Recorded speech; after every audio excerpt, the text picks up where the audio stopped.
90% of people probably have got a story. Nobody gets into boxing because they want to. We get into boxing because there's demons there.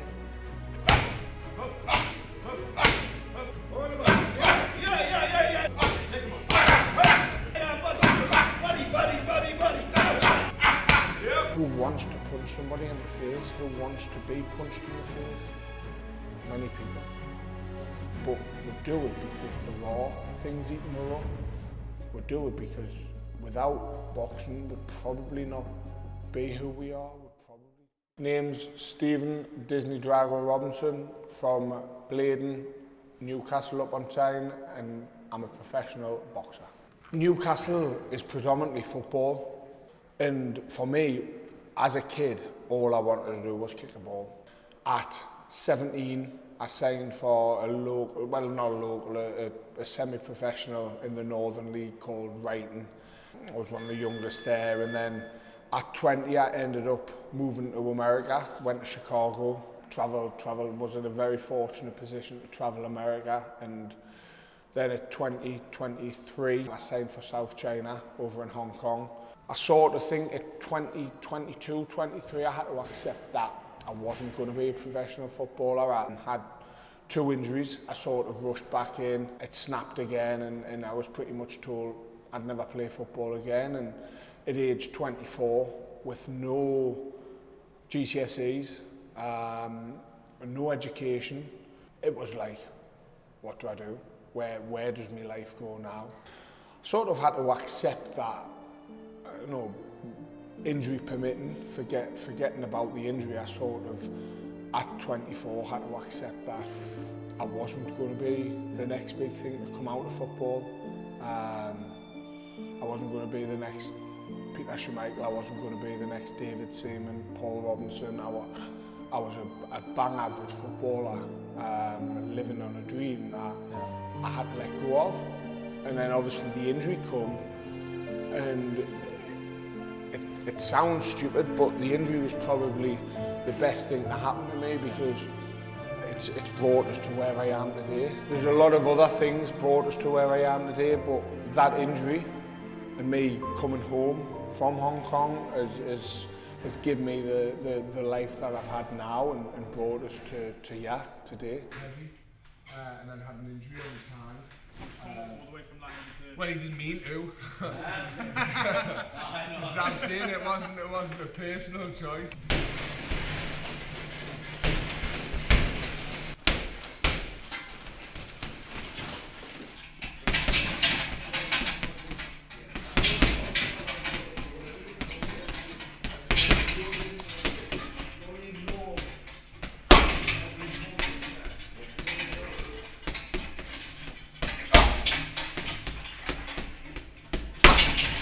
It was a big transition, because I was sitting, and as I said, I think I was 142 kilo. And I come down here, and I didn't know Mark. I didn't know anybody in the gym. Mark, my coach and manager, he was Manny Pacquiao's chief sparring partner. He was training with Freddie Roach over in LA, and he was tipped to be the next big thing. And unfortunately had a blood clot in his brain and was told he'll never box again. So he opened the gym off the back of that. So I come down February 2014, as I say, fat as a pig. I say, I want to lose weight. What's the best thing to do? He says, boxing. I was 24, 23. Thinking, all right, okay. I need to do something in my life, because I was going down a path of that I shouldn't be going down. As I say, proud moment, never touched a drug, but I was knocking about with the wrong people, doing wrong things, and that brings us to where I am today, makes us the person I am. And Mark took the boxercise class, and then he had the amateur boxing in. And on a Tuesday night, they had a sparring. There was a big guy called Curtis, who was a pro at the time. And what they used to do was, there was a body sparring class, so they'd have all the people on the outside that done the fitness class would come in and body spar Curtis, and he'd move around, and you'd just move around with him. And And I come on the Tuesday and Mark put us in, you do 3 minutes and then you jump out and then the next person would jump in. And I was moving around with this Curtis and I remember slipping down to the left and catching him with this shot and getting him and Curtis hitting the deck. Right, wow. So he then says, right, what I'm going to do is I'm going to start to take you on the pads and do some work with you. Then he got Curtis in to actually physically really spar with us. I'd never boxed, I'd never laced a pair of gloves. Curtis sparred us and bang, bang, he's hitting us, boom, boom. I was just walking him down, bang, bang, bang, bang. This is a pro against somebody who fat as a pig, never boxed in his life. Bang, bang, bang. And Mark went, I'm pulling you out. I went, oh, you fucking dare. I didn't know Mark. And my nose was bleeding, my eye was up there, my lip was popped. I says, you fucking dare. You tell us I'm doing 3-3-minute rounds, I'm doing 3-3-minute rounds. You dare pull me out. And Mark was like, you're not fighting. I says, I'm telling you now, you pull me out of this gym and I'll end up fighting you. And Mark will tell you that story. And he went, listen, whatever. Goes back in second round, bang, bang, bang, boom, boom, boom, hitting us. And the whole 3 rounds, he tried his best to knock us out, couldn't knock us out. I think Mark, after that, says, there's something there. You're not right in the head. Hey, there is something there, I want to work with you.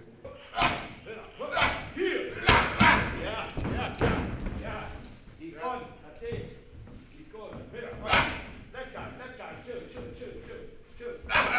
Yes. Get the left, set him up, piss him off.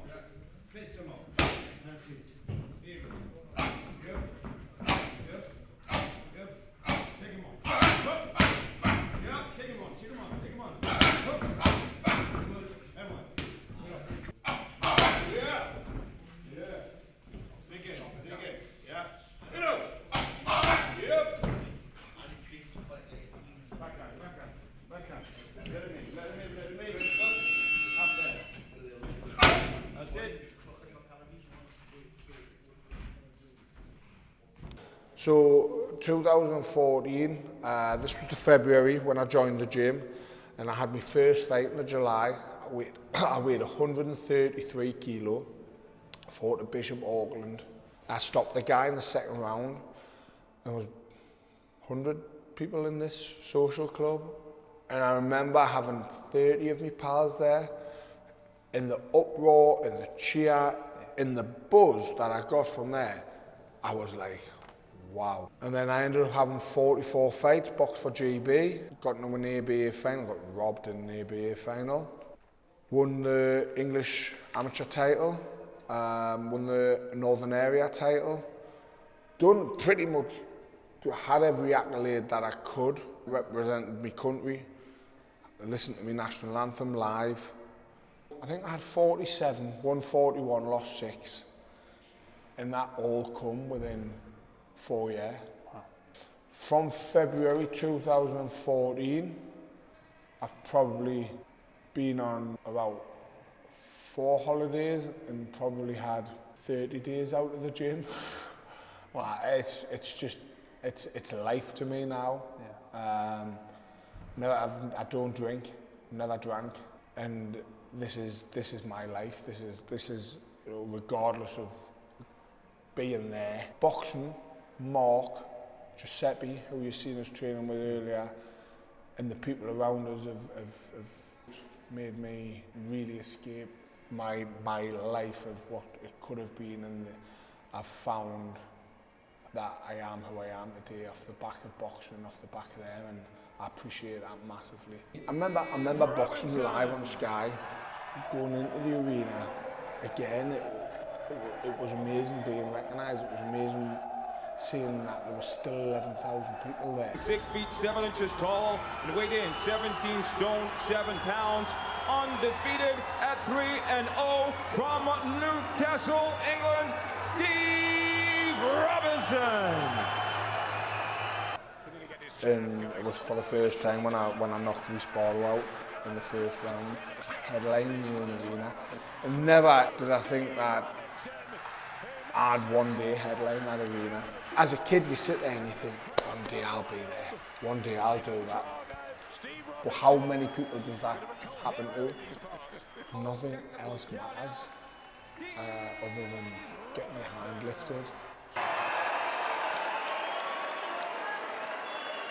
February 2022 was a very, very, very dark time for me. October 2021, I knocked out Respalo, and you know, I was the next big thing, getting published all over Sky, doing interviews and going down to London, doing things with Sky. We've got the next big thing to come from boxing. February 2022, Fortune Gill, probably at the lowest point of my life. So taking that loss, whilst at rock bottom, put us even further at rock bottom.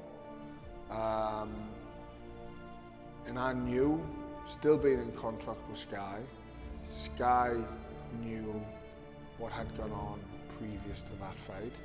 And I sort of thought, is this Sky sort of done with us? Am I done? I had 2 fights left in a contract. The contract finished January the 1st, 2023, of my Sky contract. Then we got the call in September to say it's make or break for Stephen. He's took that loss and he has to redeem himself. So we want him to fight Nick Campbell. Nick Campbell was signed at the time with Tyson Fury, a promotional company. He was down there in Morecambe training with Parker and Fury. He was the next big thing, 5 fights, 5 knockouts. And I got the call in September, and as I say, in February, I know why I lost. And I know my worth in boxing, and I know what I'm about. And there was no, ooh, but Mark, what up? It was, okay, I'm a fighting man.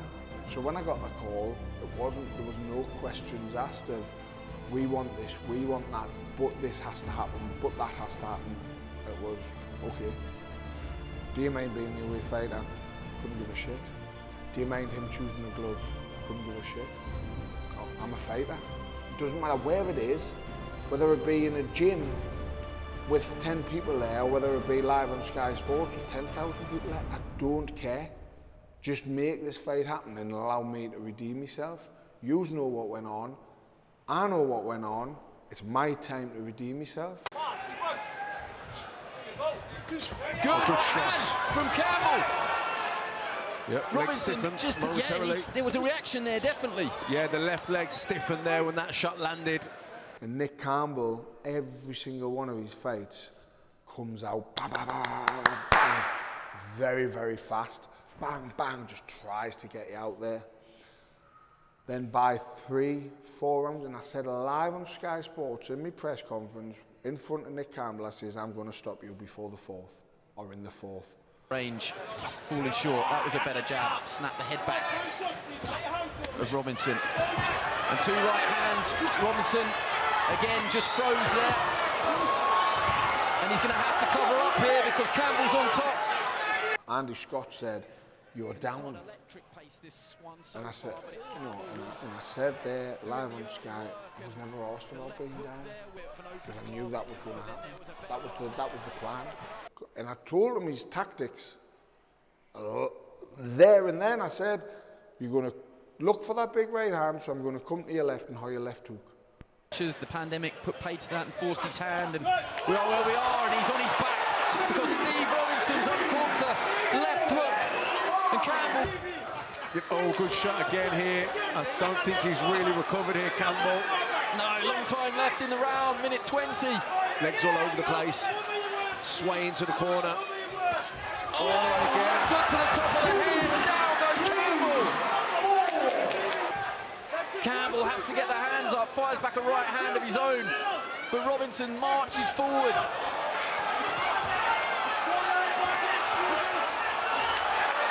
Which way is this going to go? Oh, right hand from Robinson. Campbell holds on. Legs still up and steady. Yeah, he's all but spent here, Campbell. Can he defend himself? Chaz Koenig says no, he stops it. Steve Robinson gets the win. There's still people now who, will sit and go, you're never going to do anything with your life. But I've way over-exceeded. I got into boxing because after football I become a little fat bastard just sitting on the sofa, depressed, eating food, eating crisps. Imagine hell not being Satan, fire, flames, the devil, and imagine hell being somebody giving you a piece of paper and saying, that's where you could have been, that's what you could have done, and you've got to live every single day knowing that that's what you could have done, your soul or whatever it may be, knowing that I could have been that person, I could have done that, and that's hell. That's what you have to live with every single day, and that's how I live my life, that every single day I've overachieved in life. I got up to 142 kilo, and I just thought to myself, what am I doing? What am I doing? I do what I do to make every kid who's sitting on the sofa, who doesn't believe in themselves, who's told off their parents, who's told off their friends, who's told off teachers, you're going to become nothing, to tell them, screw you, and prove everybody wrong. Because I think the minute you start proving people wrong is the minute you gain respect in yourself.